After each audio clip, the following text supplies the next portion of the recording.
Hello.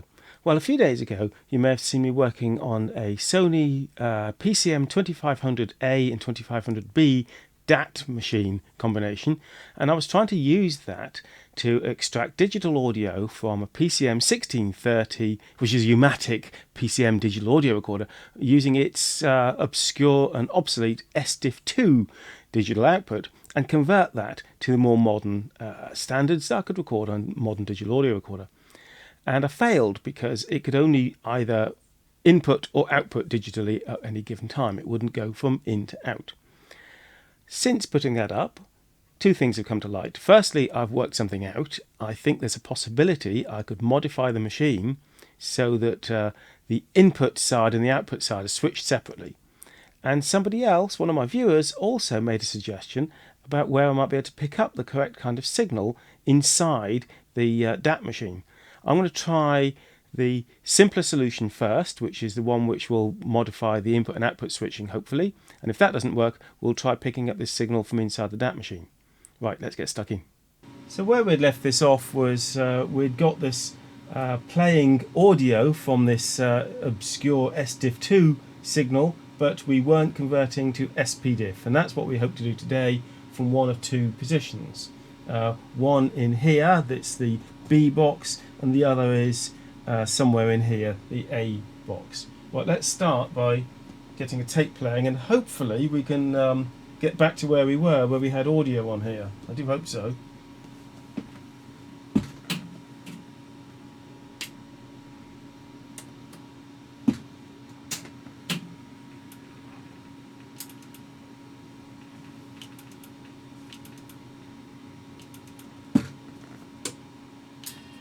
Okay, that wasn't too hard.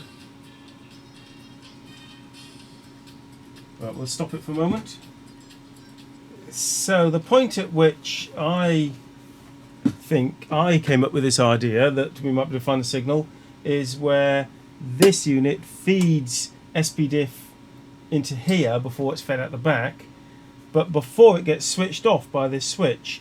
So let's see if that's available. If it is, it'll be on this pin 1 from the D connector where it goes off to feed the SPDIF and AES EBU amplifiers at the back. Being a bit careful, putting the oscilloscope over the power supply here. Okay, pin 1 of this D connector is where I'm hoping to find the signal we're looking for. If it's not there, then we have to go a bit further.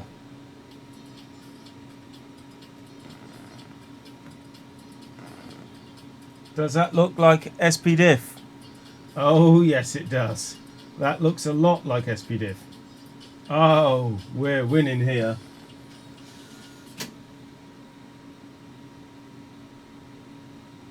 So what I need to do is find a way to bypass the switching that switches that signal off from the output amplifiers. Right, let's have a look at that switching signal.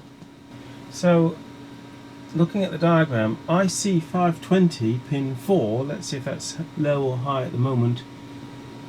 That's high, and if I flick this switch, it goes low.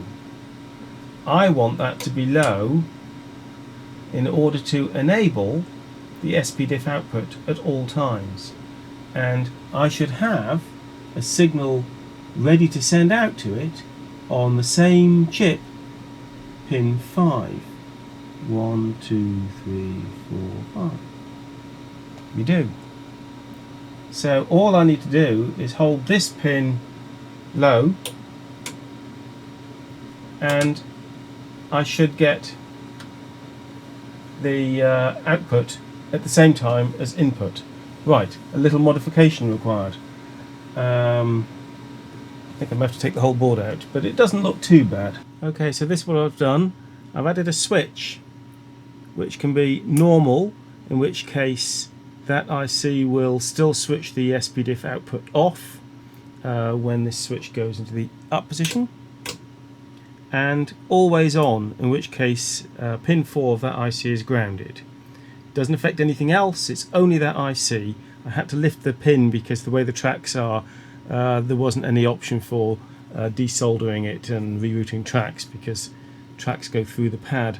So hopefully now, with the always on position, I will get SPDIF out on the back of this unit. Right, let's refit the board. Okay, if I've done this right, now we should have digital output on pin 6 here, even though the switch is in the wrong place. Let's just first confirm, with my modification removed, I want to confirm that there's no output from pin 6 on this buffer, even though there is an input on pin 5. So there's the input, but nothing on pin 6. Now with my modification enabled, flick this switch, pin 6 outputs a signal. Good. We're really getting somewhere. So I have this digital audio recorder connected to the SPDIF output. Let's switch this on and configure it for digital input on this socket. You have to go through a whole menu to do that, unfortunately, on this model.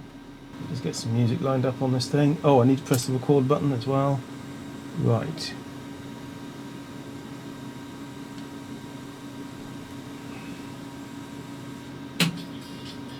That's playing out of these headphones. Let's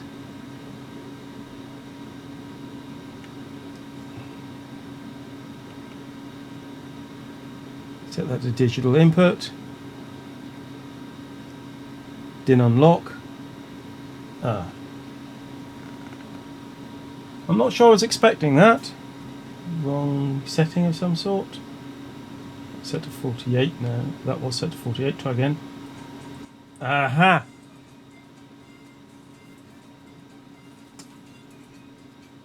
I can now record in a pure digital route from the PCM1630A. That's a huge result. Right, now then, to what extent do I need the DAT machine running? If I press stop on the DAT machine, it stops. So I have to be able to get into the record pause mode. Well, what a result. I've managed to get a pure digital output from the PCM1630 setup, which has this obscure SDIF-2 output, convert that to more modern and useful Sony Philips SPDIF signal. However, the system will still leave any pre-emphasis on the signal, which gives a high-end response, which is boosted.